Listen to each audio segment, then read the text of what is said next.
La fantaisie, ça nous parle. Pourtant, c'est le genre qui semble le plus éloigné de notre réalité. Bah oui, des œuvres de science-fiction comme Bienvenue à Gattaca ou La planète des singes restent toujours plus proches de notre monde que les histoires des hobbits de la comté ou des marcheurs blancs d'au-delà du mur. La fantaisie se construit loin de notre monde, ou plutôt loin dans notre monde, dans les petits recoins sombres. Vous savez, ces petites parcelles incultes où règne l'imaginaire. Ces lieux, ce sont les cimes des hautes montagnes, infranchissables, l'horizon de la mer, promesse de nouvelles terres, ou simplement une immense armoire, d'un bois sombre, dans une chambre d'amis poussiéreuse. Si l'on tente de remonter aux origines de la fantaisie, on va faire un long voyage. Un chemin bordé de légendes arthuriennes. On y entreverra peut-être des Nibelungen dans de profondes montagnes. Et en s'enfonçant dans les racines de l'imaginaire, tout deviendra de plus en plus dur à démêler. Les Mille et une nuits, le Coran, la Bible, l'Iliade, l'Odyssée, l'épopée de Gilgamesh. Mais brutalement, la route que l'on remontait s'arrête. Et oui, elle s'arrête là où commence l'écriture, laissant devant nous des milliers de chemins sinueux, ceux de la transmission orale, qui se perdent, au loin, dans l'aube de l'humanité. Le long de ce voyage, on y a croisé des hommes et des femmes de toutes les époques et de tous les continents. On les a suivis, des fois en frôlant l'histoire, des fois en s'en éloignant beaucoup. On a vu l'essor des civilisations, les guerres et les déclins. On a vu des histoires devenir mythes et des mythes devenir religions et alors semer le chaos avant de disparaître. Mais on en a aussi vu devenir contes et guider les enfants, devenus hommes, sur le chemin de la réflexion. En cela, l'imaginaire, la fantaisie, est indissociable de l'homme. Et comme l'homme est un animal politique, la fantaisie est indissociable du politique. C'est donc de ça qu'on va parler. De la dimension politique des écrits de fantaisie. Comment et pourquoi ils interrogent les hommes, comment font-ils naître des conceptions, des peurs ou des envies. Et si ces mondes imaginaires n'étaient que les reflets des sociétés qui les ont vus naître.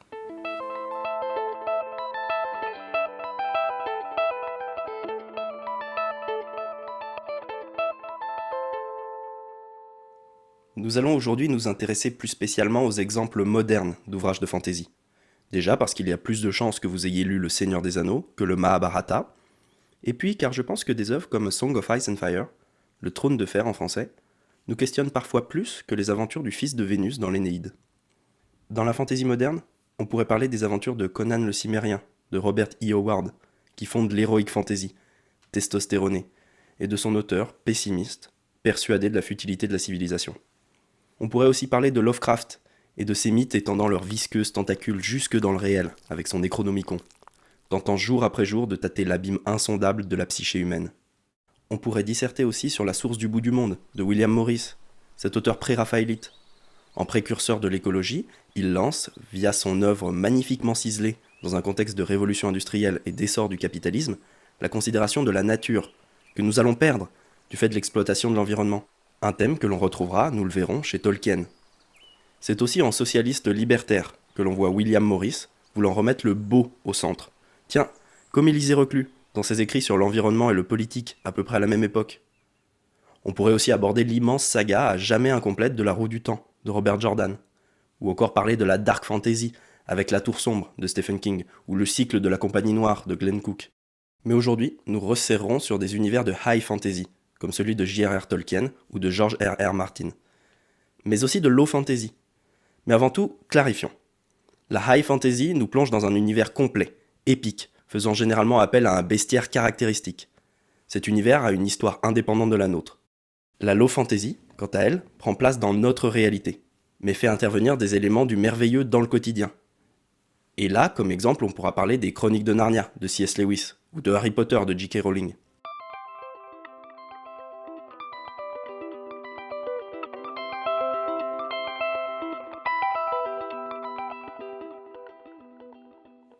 Ce qui nous arrive premièrement quand on lit Le Seigneur des Anneaux, outre l'exaltation de se lancer à l'aventure comme un hobbit tranquille qui va faire un voyage dont il ne reviendra pas tout à fait le même, c'est sûrement la fascination pour l'immensité des espaces, des peuples, des vestiges, enfin une fascination pour les cartes. Et cette carte représente les zones d'influence des différentes factions, Sauron en Mordor, Saruman en Isengard, les hommes à Minas Tirith ou dans le Rohan. Mais s'il y a des cartes, enfin s'il y a une géographie, comme le disait Yves Lacoste, ça sert d'abord à faire la guerre. En effet, le Seigneur des Anneaux nous place à la fin d'un âge, celui des elfes, qui vont laisser place aux hommes, aux portes d'une guerre qui va opposer les armées de Morgoth à celles du bien. Les écrits de Tolkien, par leur richesse et leur possibilité d'interprétation, font encore couler beaucoup d'encre de doctorants en théologie ou en littérature. Bien que le fond reste très manichéen, l'œuvre est extrêmement complexe. On peut parler par exemple de la dichotomie constante dans son œuvre entre la nature, source de magie, et le progrès, source de malheur. Pour cet aspect, il y a l'exemple du personnage de Saruman, magicien puissant et reconnu comme bienfaiteur, qui va sombrer dans le mal, tenté par le progrès industriel. Il commence par raser le bois de Fangorn et finit par industrialiser la comté. Écoutez plutôt ce que Tolkien écrit quand les hobbits, destructeurs de l'anneau, rentrent chez eux.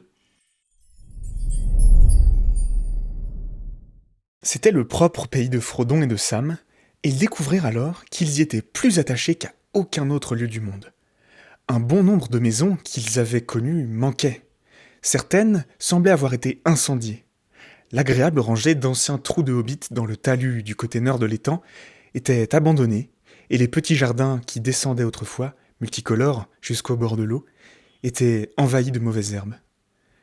Pis encore, il y avait une ligne entière des vilaines maisons neuves tout le long de la promenade de l'étang, où la route de Hobbitbourg suivait la rive. Il y avait autrefois une avenue d'arbres. Ils avaient tous disparu. Et, regardant avec consternation le long de la route en direction de Cul-de-sac, ils virent au loin une haute cheminée de briques. Elle déversait une fumée noire dans l'air du soir.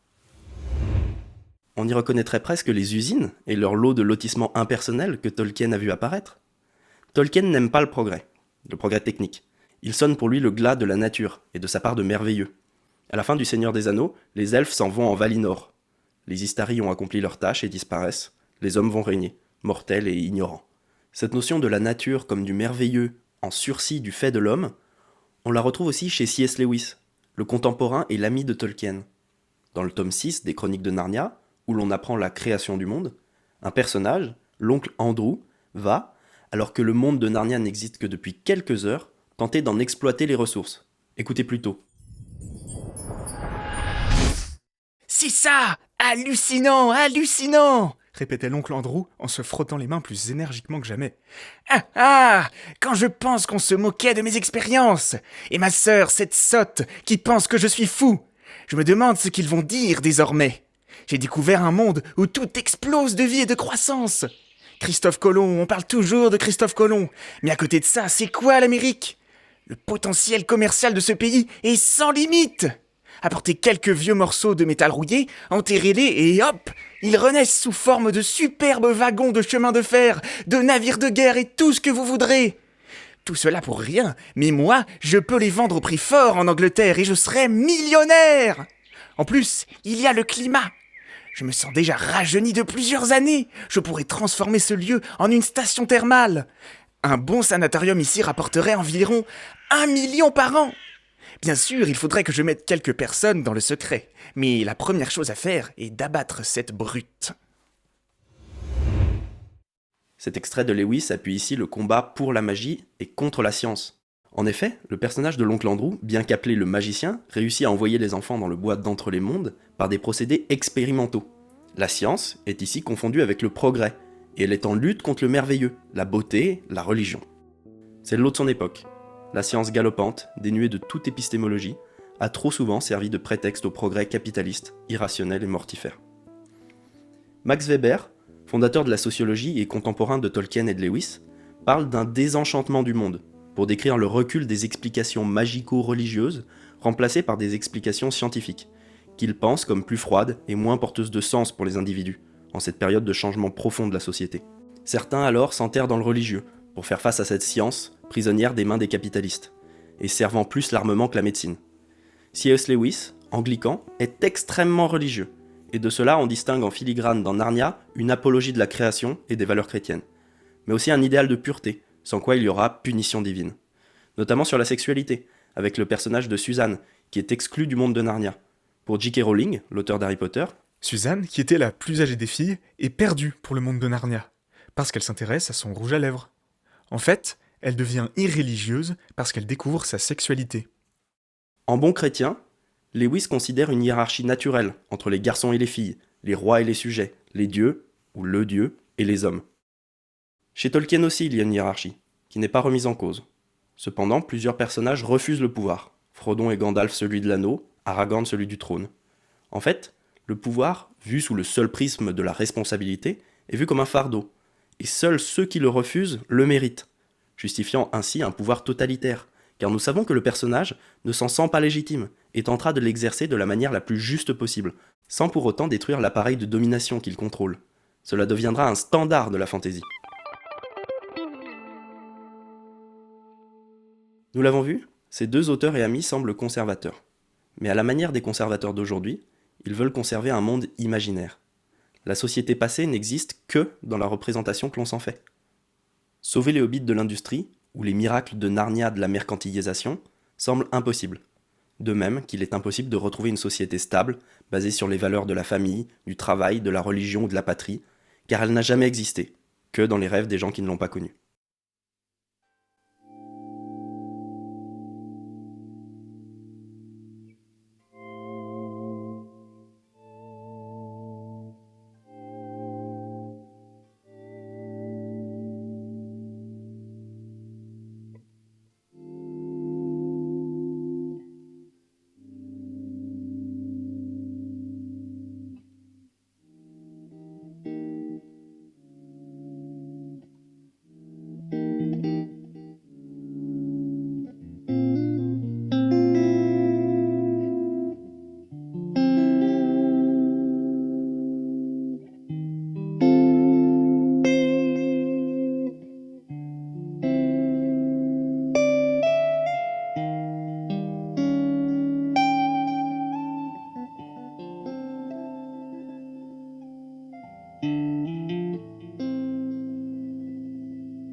Chez George R.R. Martin, tout n'est pas si simple.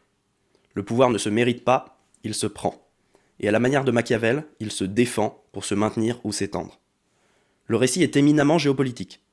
Les rois obtiennent le pouvoir par la force et le maintiennent par l'établissement d'un roman national. À la mort du roi Robert Baratheon, le royaume se disloque. Les seigneurs locaux avides de puissance attisent les ressentiments nationalistes. Tout le long du trône de fer, le pouvoir va être convoité de toutes parts et tous les moyens sont bons pour s'en emparer. Trahison, messe basse et conspiration, un peu de guerre ouverte et des empoisonnements discrets. Ça, c'est la realpolitik, la politique réaliste et cynique, prônant la raison d'État, et qui considère l'information comme principale source de victoire. Un personnage, stratège politique, Lord Baelish, dira d'ailleurs « Le savoir, c'est le pouvoir ». Ces notions d'espionnage et d'information jouent un rôle important dans l'histoire, avec les corbeaux, un moyen de communication qui peut être intercepté et qui a de la latence. L'œuvre de Martin ne laisse aucune place au mythe libéral de la méritocratie. La société est divisée en classes, et seuls de grands marchands ou tenanciers de bordel réputés peuvent mettre un pied dans les rouages politiques hermétiques au peuple. Les personnages sont durs, arrivistes et ambitieux, traîtres ou centrés sur leur famille nucléaire quand ils ne font pas tuer leur fratrie. Pour cela, le récit de Martin est inspiré d'énormément de faits historiques ou mythiques. Par exemple, l'histoire de Daenerys Targaryen, la conquérante qui fait tuer son frère. Elle lui fait couler une couronne d'or fondu sur la tête, car il l'a vendue pour tenter l'accession au trône. Cela n'est pas sans rappeler l'aventure de Mithridate, conquérant, qui en moins 88 avant notre ère, fit couler de l'or fondu dans la bouche du proconsul de Cilicie pour le punir de sa rapacité. Un autre aspect de la politique selon George R.R. Martin est que quand une monarchie commence à s'écrouler, on voit la montée en puissance d'une théocratie rigoriste. La religion s'arme et infiltre les campagnes, proposant une version faussement proche du peuple et rompant avec la royauté dévergondée versée dans le stupre et le péché. La vision de l'auteur de la politique n'est absolument pas manichéenne. Et cela s'explique d'une part par les connaissances historiques de son auteur, mais aussi par le contexte de son écriture. Une cinquantaine d'années après la rédaction du Seigneur des Anneaux, le monde a bien changé. Il s'est mondialisé. Les enjeux ne sont plus les mêmes, et nous avons accès à beaucoup plus d'informations qu'au sortir de la guerre. Pour cela, il y a une autre phase du récit de Martin dont nous pouvons parler. Le monde de Westeros et d'Essos, les deux continents, est régi par les périodes de réchauffement et des périodes de glaciation, apparentables à un dur hiver prolongé. L'intrigue prend place dans un été qui dure déjà depuis de nombreuses années. Tout le long du récit, des personnages n'auront de cesse d'alerter sur les dangers d'au-delà du mur. Vous savez, winter is coming, l'hiver vient. En effet, derrière cette immense forteresse de glace, des marcheurs blancs, des êtres cadavériques constitués en armée, descendent sur le sud pour y répandre neige et désolation. Mais les sphères politiques n'écoutent pas. Personne ne veut y accorder du crédit, bien trop occupé à ambitionner le trône. En effet, le monde du trône de fer a perdu depuis longtemps sa magie. Les derniers dragons, atrophiés, sont morts, et il ne subsiste que des légendes au-delà du mur. La magie, ici destructrice, doit être stoppée. Mais des savants ont beau alerter, aucun décideur ne veut croire en son dévastateur retour.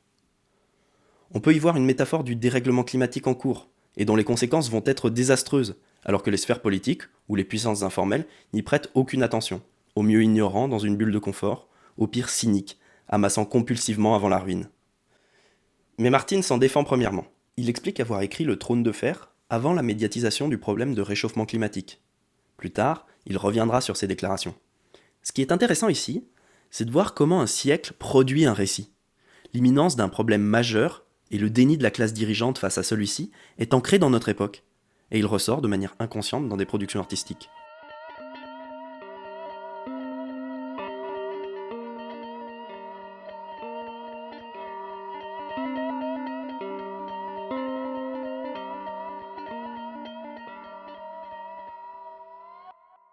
Il y a une autre œuvre, écrite assez récemment, mais qui ne fait apparaître aucun roi, et que très peu de dragons. Je parlais de l'univers d'Harry Potter, de J.K. Rowling. En effet, la trame de ce récit de low fantasy nous décrit notre monde, dans lequel évoluent des sorciers, avec leurs sociétés parallèles, leurs institutions et leurs écoles, vivant cachés de nous, simples moldus. L'œuvre de Rowling est très originale dans sa façon d'aborder des thèmes comme l'eugénisme, la suprématie d'une race sur une autre, mais surtout la lutte contre le fascisme. Le récit suit avec une maturité grandissante les aventures d'Harry Potter, de son entrée à l'école de sorcellerie jusqu'à sa confrontation avec le Seigneur des Ténèbres. Dans la lutte contre le retour de Voldemort, les lanceurs d'alerte ne sont d'abord pas écoutés par le pouvoir en place sur les dangers de la montée en puissance de ce groupuscule de suprémacistes sorciers. Puis Voldemort et ses mange-morts infiltrent le ministère et en prennent le contrôle. L'esthétique décrite rappelle d'ailleurs l'austérité impressionnante du fascisme italien. Cependant, le Seigneur des Ténèbres ne se montre pas. Il tire les ficelles du ministère en secret. Les héros seront alors apparentés à des résistants, vivant cachés et défiant l'institution corrompue et sa propagande, notamment par l'émission de radio Potter Veille, qui n'est pas sans rappeler Radio Londres, qui transmettait des informations aux résistants français sous l'occupation nazie. Ce qui est très intéressant chez Rowling, c'est le caractère cyclique du mal, qui revient régulièrement et qu'il faut tenir à distance. La doctrine de Serpentard, sur la valeur du sang pur, est rapprochable de la doctrine nazie et de l'idéal d'une race aryenne pure. Cette doctrine se voit récupérée, aux alentours de la Seconde Guerre mondiale, par le mage Grindelwald, qui tente alors un renversement de la société pour instaurer la dominance des sorciers sur les moldus. Vaincus, les idées nazies se réincarneront en Voldemort dans les années 80, puis de nouveau à l'orée des années 2000. L'aventure prend des tournures de contre-espionnage, avec le personnage de Rogue, naviguant entre les camps et agissant pour le mieux au sein des Mange-Morts.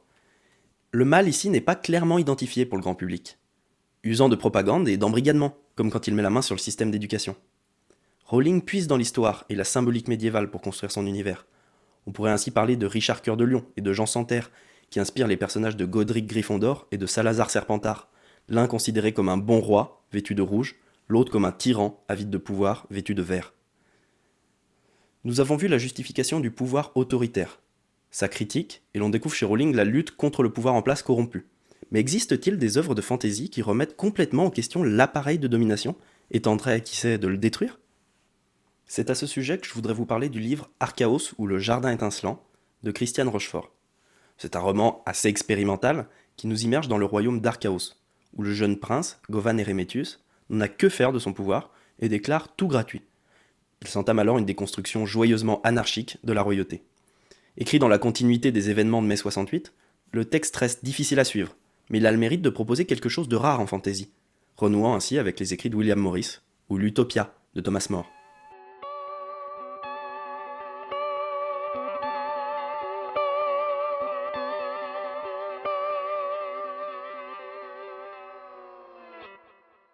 Comme le développe Carl Gustav Jung dans son introduction à l'essence de la mythologie, écrite avec Kéran-Yi, la mythologie, et dans ce cas-ci la fantaisie, parle aux hommes, car elle parle des hommes. Elle nous confronte à notre inconscient. Un mythe ne s'écrit pas de l'idée d'un seul auteur comme détaché du monde. Un mythe, une histoire, et particulièrement ce qui a trait à l'imaginaire, s'écrit dans la continuité des questionnements ancrés profondément dans les humains. Elle épouse les formes de l'époque ou du contexte, et parle souvent plus via son auteur que de son auteur. L'imaginaire, quel que soit le chemin qu'il prenne, récit oral, écrit d'anticipation, religion régissant la vie des gens ou conte oublié, est inextricable de l'humain et de son développement passé et futur, de la direction que l'humanité prend dans sa globalité.